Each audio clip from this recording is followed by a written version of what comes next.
Hello, everyone. Derek Johnson with Tatango.com. We are sitting here with Artin Betpara. Is that correct? Betpara. Betpara. Okay. But I'm going to do this one better.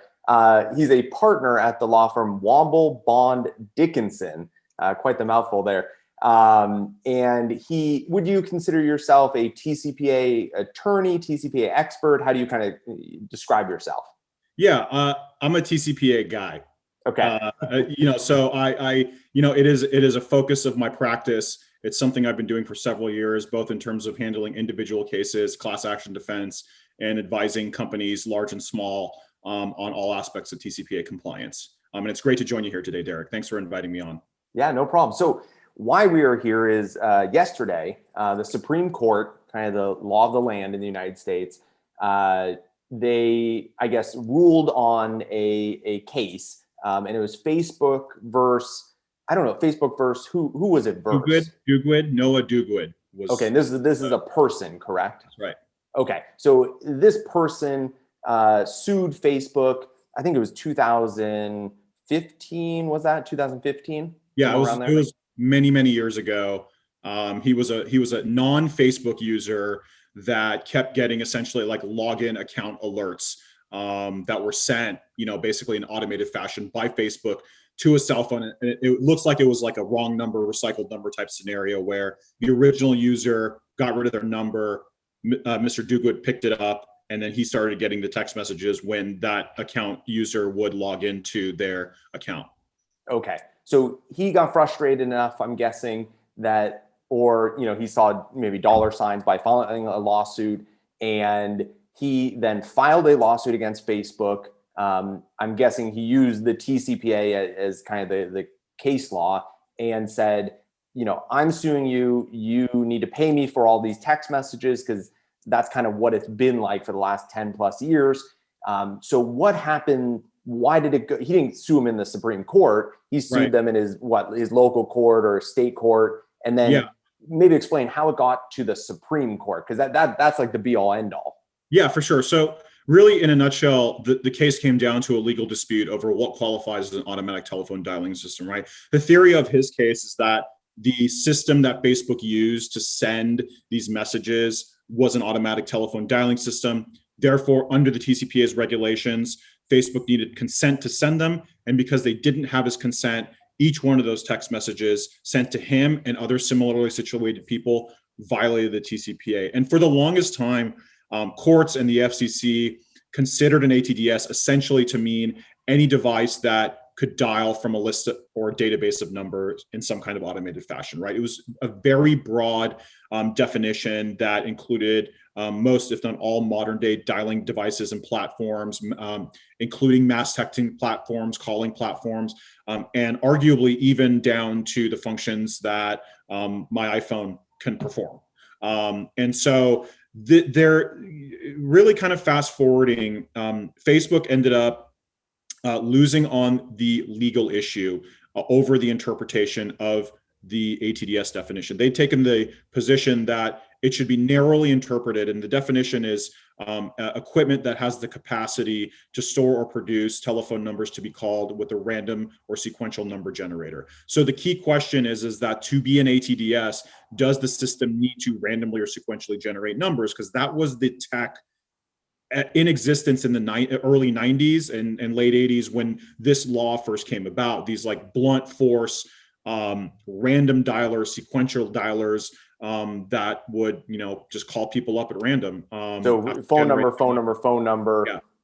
They hadn't previously visited the business. They hadn't interacted with the business. This was just 206-334-1234, and then they would just 1235, 1236, and they would just keep hitting them, down the row, and there was these systems. Yeah, there was legit a Simpsons episode on this sort of technology where Homer got an auto dialer, and then he got himself in trouble with not only the law but his own community for being a notorious robo dialer. So yeah, because that was why it was so annoying back in the day. You'd get phone calls from somebody completely out of the blue, completely at random time. So that was part of this. Now, so Facebook was involved in this lawsuit, and they said, this lawsuit shouldn't even be filed, or it should be thrown away because we are not an automated dialer because we're not going through sequentially just of random phone numbers and messaging you. This was a Facebook phone number user.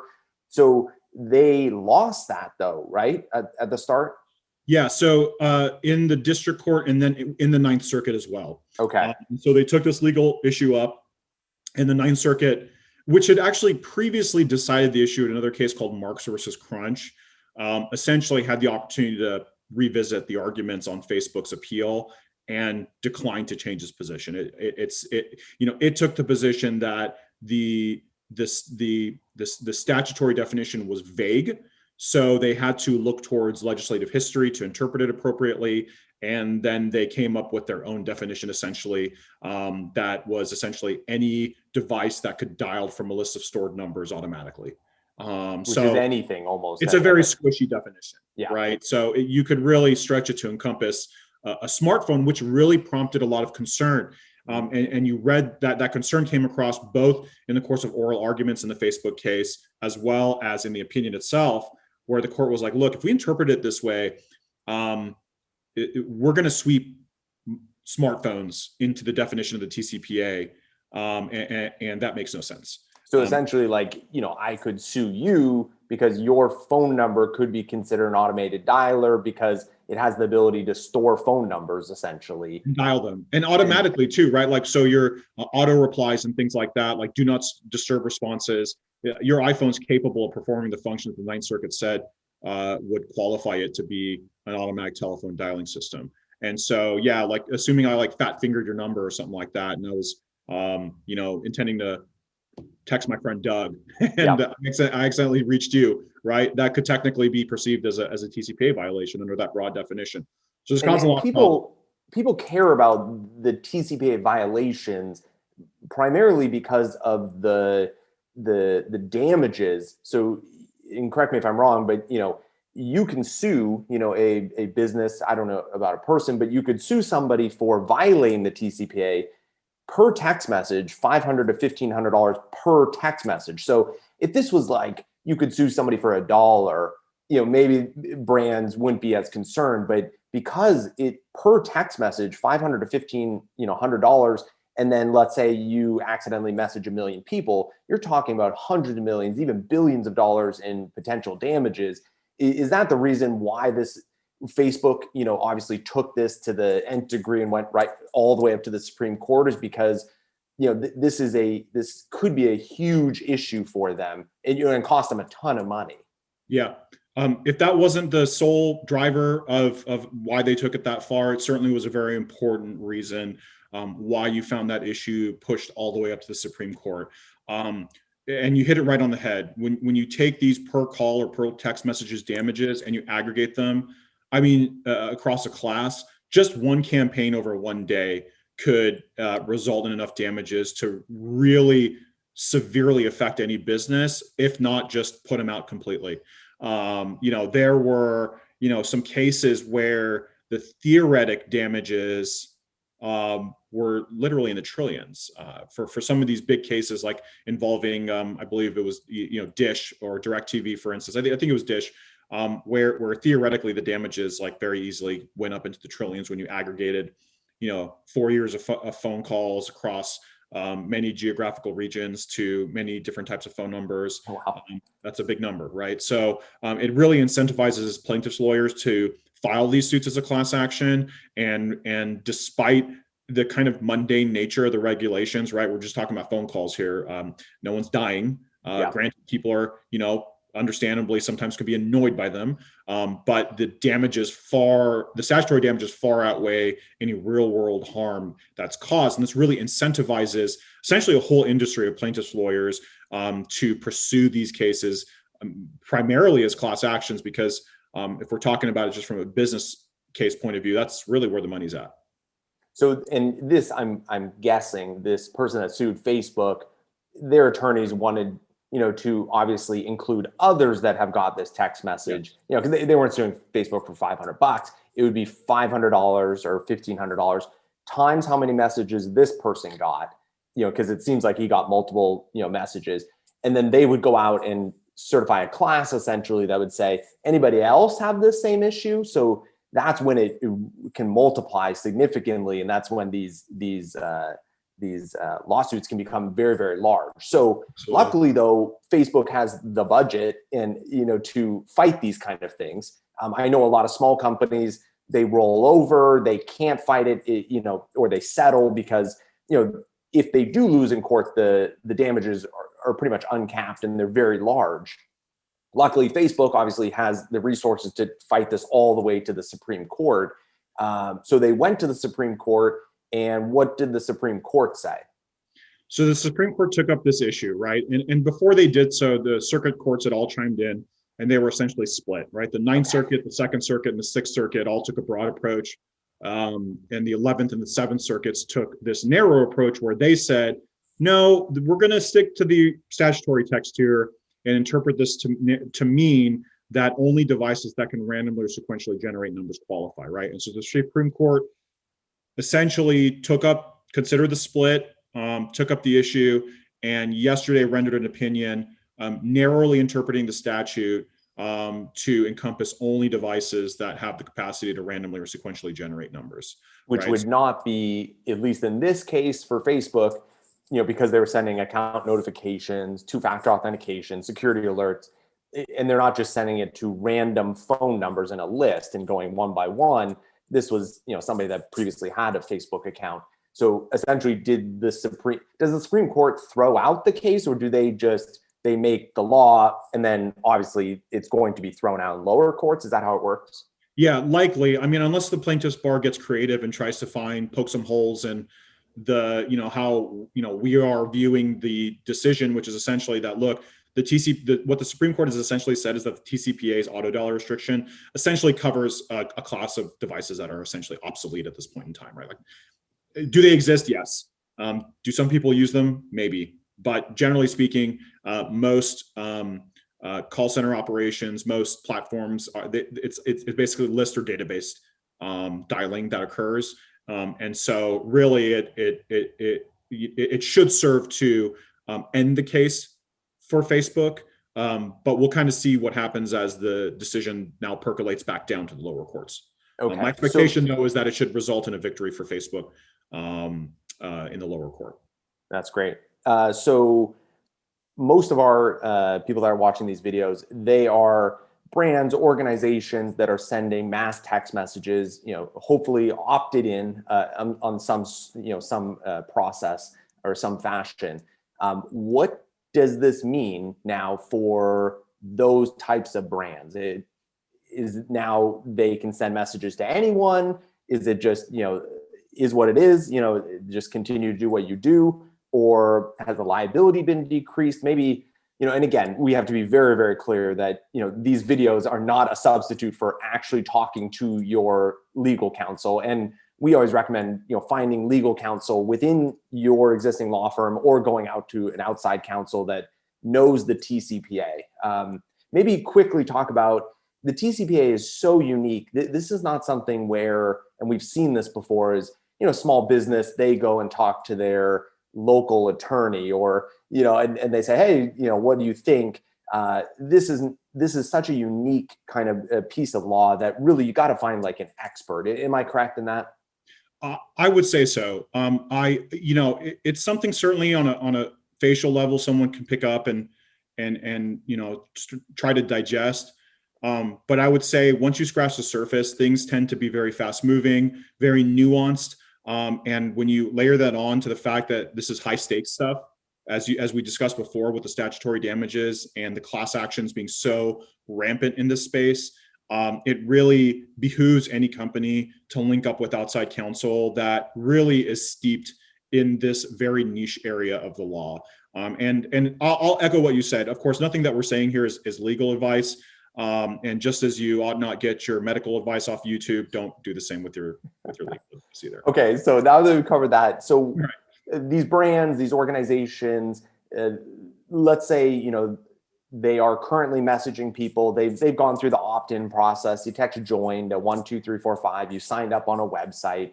They've been messaging people, opting people out. What does this change on a day-to-day basis for them? So I'm not sure, right? So I don't, after the initial euphoria of reading the opinion yesterday subsided, we got to really kind of thinking like, okay, what does this really mean, practically speaking, for business? And if you are sending messages for marketing purposes, there's still regulatory um, burden essentially that you're going to face when it comes to the TCPA, because essentially the TCPA contains many different restrictions and rules and prohibitions, but it really, for me, it comes down to three things. It's the prohibition on automatic telephone dialing system calls, the prohibition on artificial and pre-recorded voice calls, and the prohibition on telephone solicitation to numbers on the National Do Not Call Registry, right? So even if you are a company that is sending messages for marketing purposes, granted, for the time being, you don't have to worry as much about the rules prohibiting calls with an automatic telephone dialing system without the prior express written consent of the called party, right?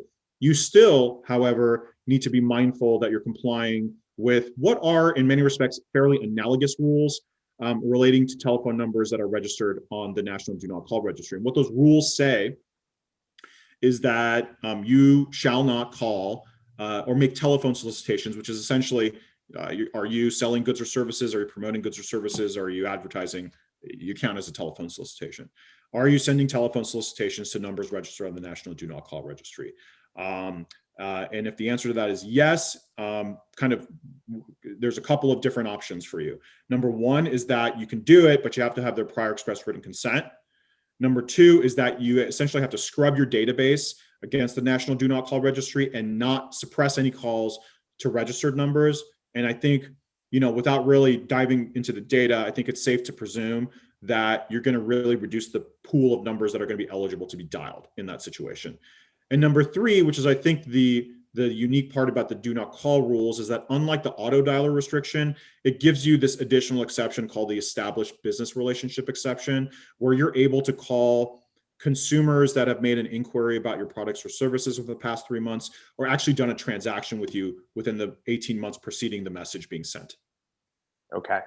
Now, a lot of different things being thrown in there, but we also have to remember that, it's not just the TCPA, it's not just the law. You have, what the wireless carriers want, and then you have what the CTIA wants.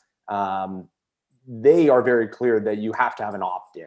I don't think in the CTIA they say, express written consent, but it's more vague. You have to have the consent from the consumer. So, for example, I call into a pizza place, I place my order. That is not consent, at least according to the CTIA and the wireless carriers. So therefore, they can do what they want, the wireless carriers. They can start blocking your messages. They can filter them. They can, classify them as spam. So it's not a complete, get out of jail card where, oh, now it's you can do this. Not only are you wrestling with, do not call list, TCPA, you also have to take into account that you are running on the wireless carrier networks, and they have their own, now not laws, but they have their own rules, and you have to follow them just as if they were laws almost. That's right. So, and the CTI speaks to things like, as you pointed out, that they have implied consent, express consent, and then they have, written consent essentially. And they more or less track what the TCPA's requirements are. And you do have that additional layer of at least industry standard that you need to be cognizant of as well in terms of getting opt-in. And then in general as well, I think you also need to be mindful of the consumer experience too, right? That it's not necessarily a bad thing to get someone's opt-in before you text them, regardless of whether or not there's an onerous law out there that will really penalize you hard if you don't, right? And so, a lot of the media hype that came immediately after the Supreme Court's decision was basically telling Americans, you're now going to get hammered by robocalls because of what the Supreme Court did. And so let's not turn that into a self-fulfilling prophecy by going too far with what the Supreme Court did. And the way that I like to look at it, and I kind of, I think in some respects, it may allow certain companies to relax so what otherwise might have been very rigid compliance strategies. But at the end of the day, I am really not sure if this changes things or ought to change things tremendously when it comes down to operationally how companies approach opt-ins, opt-outs, and things like that. I think there's considerations well beyond the holding of the Supreme Court's opinion in Facebook that come into play in making those considerations on a go-forward basis. Do you think this, so what I'm hearing kind of is, everything kind of remains the same, especially for the mass texting. There are other components, the phone calls and person to person, all kinds of things that, flow down from this. Most of our, viewers aren't in that. So for the mass texting, it still feels like consent is still critical, and the carriers and the CTIA say it is as well. But I hear you saying, correct me if I'm wrong, that the risk from a legal standpoint, from being sued, with these ridiculous lawsuits, has been reduced or will be reduced, in the near future. Therefore, you may see a reduction in lawsuits, and maybe an increase in demand in brands, organizations that previously were just like, yes, even if we got it all right, there's still the risk, and the risk outweighs the reward. Now the risk is relatively lower for these brands, as long as you're still kind of using common sense and following, opt-in, but maybe it doesn't need to be as strict as previously, where like literally, these plaintiff attorneys were going after, the smallest little words or the changes or the terms and conditions. Do you see that happening, like this kind of macro shift in the industry? And if so, how long do you think this will last for? Right. I think those are all really good questions. I would say for the time being, from a litigation risk standpoint, I think that's a much easier call to make, right? From a litigation risk standpoint, your odds of getting sued for a TCPA claim involving a violation of the auto dialer restrictions is less, right? That has been lessened. I think that is a statement that we can make fairly comfortably. Again, unless the plaintiff's bar gets really creative here and is somehow able to convince lower courts that the Supreme Court didn't actually mean what it said when it plainly stated you need to have random information, right? And let's not put it beyond them, because they're a very smart and motivated, particularly from a financial perspective, bunch. And then this is the people that help people sue brands and organizations for violating the TCPA is a large amount of attorneys. I'm guessing hundreds of millions, billions of dollars, in revenue. It's not like just one, attorney out there. This is a industry. So you would, just like, I think, you are an industry, we're an industry, and we maybe are a little excited about this. They're not going to be excited about this. So they're going to use all their resources to find ways around it, or, petition it. Yeah, either that, or what you're going to, I think, see is that they're going to focus their resources on the live parts of the TCPA, right? Those pre-recorded artificial voice calls that I mentioned, the do not call list rules, right? So, they've now all of a sudden can turn their attention away to what was really kind of a mainstay of TCPA cases. I'm speculating here, right? But, they'll either turn their attention to other types of laws, but I think what we'll likely see happen is that they're going to be focused a whole lot more on companies that intersect with the artificial pre-recorded call restrictions or the do not call restrictions, and focus on them a lot more heavily than they would have before. And perhaps given the fact that this kind of, this whole avenue of filing suit has now been kind of shut down, you might see them take further, right? Be willing to take cases further and take further risk and chance on the cases that they are able to find that they can get traction with under those kind of live parts of the TCPA. So those are kind of some things to really kind of keep in mind when we're thinking about what could happen in the future and what kind of the repercussions of the Supreme Court's opinion might be. Coming back to the issue of risk, I think really the biggest thing that we're going to see is that there's likely going to be a substantial reduction, if not elimination, in TCPA suits based on claims that you made a call with an ATDS without consent, right? And those are claims that are actually a little bit more easy for plaintiffs to prove, because you have essentially two things, right?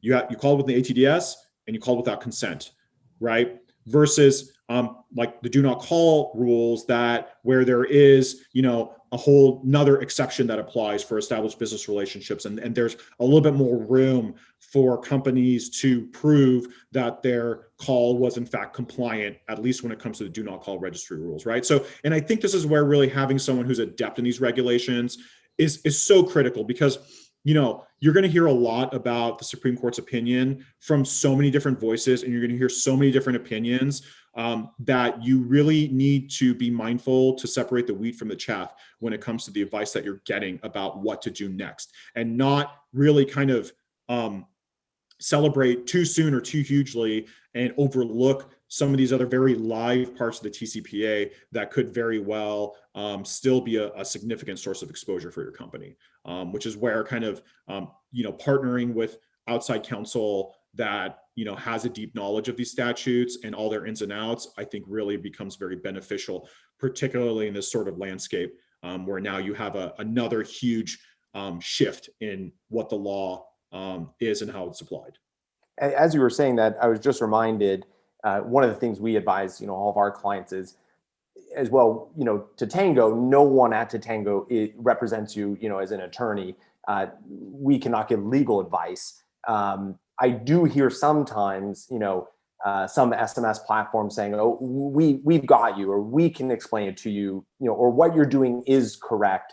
I'm guessing you would say, well, maybe we are experts, the platforms and the CTIA, what the carriers want, which is not law. And I say there's varying degrees of, platforms being experts in that.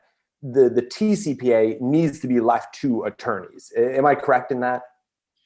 I mean, look, I don't want to draw any bright lines here, but at the end of the day, when it comes to the TCPA, just given how high risk it is, and I hate using cliches sometimes, but this one's so fitting. An ounce of prevention is worth a pound of cure. And the way that you do that is that you do link up with an attorney who really does know all the little nuances, the ins and outs on a granular level, and really looks at it from a different vantage point than a business might, in looking at regulations and thinking about how you comply and strategies for compliance and identifying where your risks are in your enterprise or your operations. No, that makes sense. And again, videos, blog posts we put out, obviously, we are always going to our attorney to get their opinion. It's very rarely our personal opinion, except for if it's the CTI or wireless carriers. Now, you were talking before we started filming this, that most likely there are things that are happening right now already. I don't know if it's Congress or if it's, obviously the plaintiffs' attorneys are getting together and trying to figure out what do they do with their industry? What else is happening, and how long do you think we'll be able to celebrate before things change again? So I wouldn't get too ahead of our skis right now, right? I think you already have heard from Congress, Senators Markey and Eshoo issuing a statement calling the Supreme Court's opinion wrong, and declaring that they're going to fix it by amending the TCPA. And this comes, at least to me, as absolutely no surprise, right? And so in a sense, the kind of way I look at Facebook, is it the end of an era, or is it a Pyrrhic victory, right? Are we now going to see as a backlash to the opinion, which was honestly, I'm not surprised by the opinion. I mean, this was essentially a unanimous opinion, save a concurring opinion by Justice Alito, taking issue with one interpretative canon that. And unanimous, like almost everybody, no matter what precedent put them in, in the Supreme Court, they all agreed on this, essentially the same thing. Which is that rare? I mean, with this makeup, I would say. Okay. I mean, so it was very interesting, right? There was no one up there to really kind of defend this very overbroad definition. It was like not a close call at all for 9 justices. And would you assume that that's because I think no matter if you're right or left, center, no one likes robocalls, essentially, in the United States. Do you feel like that's part of the reason this is something everybody can kind of agree on, that it's annoying? Yeah. So, and that really doesn't speak so much as to what the Supreme Court did, because they really, they took the opposite approach, which was that if you're a plaintiff's lawyer or if you're, a consumer advocate, you're going to say, well, the Supreme Court just gutted the TCPA. Watch out, Americans. Now you're just really going to get bombarded by robocalls. Oh, so that's more why you think that senators, Congress will start immediately, trying to, and again, I guess the TCPA is law. The Supreme Court doesn't, they interpret the law, correct? Yes. And then the TCPA can be amended or rewritten, but that would have to be done by Congress, right? That's right. And they've already, they're, have they formally put the wheels in motion? No. But again, senators have already announced that we will amend the TCPA. And I wouldn't be surprised if this happens in fairly short order. Granted, the Congress has other, quite frankly, in my opinion, important legislative priorities. But at the same time, this is easy. I feel like it's going to be shooting fish in a barrel for these guys. And I don't mean to sound overly pessimistic, but despite all of the polarization in government and in society these days, there is literally robocalls. I feel like are the one thing everyone essentially agrees on, right? And so from a politician's standpoint, talk about an easy target, right? That will likely get bipartisan support and pass through Congress. So what will we be left with these amendments, right? Did Facebook secure a victory in the Supreme Court? And are we now then, as a result, going to be facing broader and potentially more onerous regulations, having now spurred Congress to take action to amend the TCPA, right? These are the things that are really going to be playing out over the course of the next few months or years or whatever it may be, that are going to have perhaps a more outsized impact on the industry than yesterday's Supreme Court opinion. Okay. Yeah, it's super interesting. And it's, it definitely does not feel like, everything has been removed. It feels maybe the risk has been decreased for the mass texting, the opted in mass texting. And again, still you have the cover of the CTI and the carriers that require it, so you still got to follow those rules. Yeah.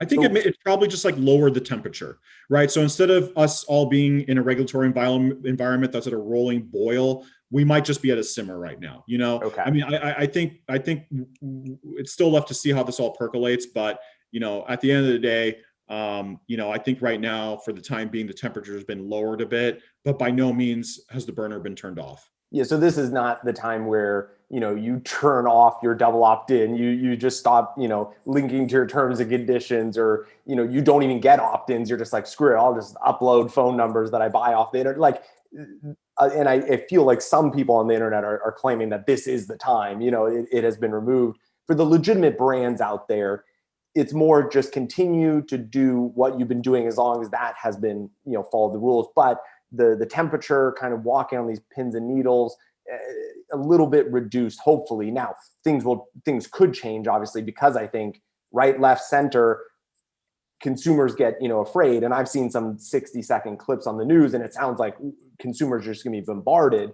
So the senators in Congress are going to want to move very quickly, I think, and get support for that, and I think they have it. So it is one of those things too, as a steward of the industry, being a brand or being an SMS provider, you don't want to make the situation even worse. Like if today I got 100 text messages that I did not opt in for, and so did you, and so did my mother and my wife, people would then, the Congress would act very, very quickly, and they might also, be extreme in their act. So yep. We want to be good stewards as an industry, make sure that, this isn't the time that, we look back, 10 years ago, well, that was the time that the industry completely imploded on itself because they thought it was open season. I think that's the right way to look at it, really. I mean, as with any enterprise, you're considering not only your legal risk, but you have other things like reputational risk to keep in mind. And I think you really put it the right way when you're saying that businesses should also be mindful of their roles as stewards as well. And let's not use this as a reason to go out there and create a whole cadre of even more pissed off consumers. Even though consumers, I found often the ire is misplaced and is directed towards legitimate American businesses, when in fact the robocalls that I get, right, about 4 or 5 a day, are from companies that are fly by night and they don't care about the TCPA overseas, at all. And they don't care. right? And I'm not real sure outside of government enforcement, right, by the FCC or other, other governmental entities, what private lawsuits really will do to snuff them out, right? I just don't really see private enforcement as being an effective way of cutting down those types of calls, like the real real scam spam. calls. Exactly. Just because the regulations have for over a decade been fairly broad and fairly onerous, and the problem's only gotten worse. So that's kind of the paradox there. That essentially the industry that gets the brunt of the risk are the ones that are really trying hard to follow the rules. Yeah, the legitimate ones. And unfortunately, the ones that are legitimate, the ones that are following the rules usually also have, are public companies. They have large, bank accounts, they, settle obviously because they realize, exposure. So they're perfect targets, obviously, where the real true spammers just shut down and move to a different company, so it is interesting. So I almost think that, hopefully from a consumer standpoint, nothing really changes, in the amount of spam that they receive via text message specifically, because the spammers are still going to spam. Like even if we put in the most, strict law, they're still going to spam. And if they're overseas, you can change the penalties to be like $1 million. They don't care. Dr. Like it's not going to really change a whole lot. And that's just my opinion, right? Yeah. I'm just trying to be practical here. And drawing from not only my knowledge of the law, but also just like being a regular guy, consumer, just like everyone else that gets these annoying robocalls. And I just happen to have a little bit of a deeper understanding of how everything works and why things are the way they are. No, that's perfect. That's really kind of where I draw my opinions from. As we wrap up, I know your law firm, your attorneys put out really great information. Again, doesn't take place of actually calling your legal counsel. You guys have a blog, an email newsletter. That's how I heard about this, first right away. Where can people go to at least get the information as soon as possible, and your guys, kind of summaries of these things? Because as things change, obviously they're going to need to be aware, and then that usually triggers our clients, us, to then go to our attorney with a little bit of knowledge and say, hey, how does this apply to us? Yeah, absolutely. So we've got great resources on our website. It's www.tcpadefenseforce.com. We have e-guides. We've got a blog that we keep updated with recent developments. If you subscribe, you get alerts, and a whole lot of other great resources. I would also say that I'm a pretty open and approachable guy. So, if anyone wants to ever email me, call me, I'm always happy to have a chat about these things. I find the law in this area to be incredibly intriguing, and I'm always happy to have a conversation with folks. So, you can find me online, Artin Bet-Para, hit me up on LinkedIn. My info's there if you Google me. So that's another option too. And you can always contact Tatango. We will put you in touch with, him or any of the attorneys there. Anything else as we wrap up that people need to be aware of? Any advice? Any other things that you're seeing out there that brands that are sending mass text should be aware of? Not really. I would say my only advice is that companies should continue to be careful, right? Obviously, we can all be intelligent and process how this changes the risk dynamic when it comes to TCPA compliance. But for all the reasons I've stated, I think it's really important for companies to continue to keep their eye on the ball when it comes to TCPA compliance and not be too quick to deviate from essentially established protocols, particularly since there is a pretty reasonable, probability here that Congress might step in and amend the TCPA. And even if they don't, you still have many, many, many states out there with laws on the books that I think can move a lot faster than the federal government in terms of creating amendments and imposing new regulations. So, really, really the advice is that continue to be cautious, continue to be mindful, and continue to keep your eye on the compliance ball. Awesome. Thank you. Again, what was the website? www.tcpadefenseforce.com. tcpadefenseforce.com. Check it out. Great resource. We've stopped posting on our blog because they've just done such a good job. We link to them most of the time. So again, thank you for your time today, and we'll talk soon. Of course. Thanks, Derek. Bye.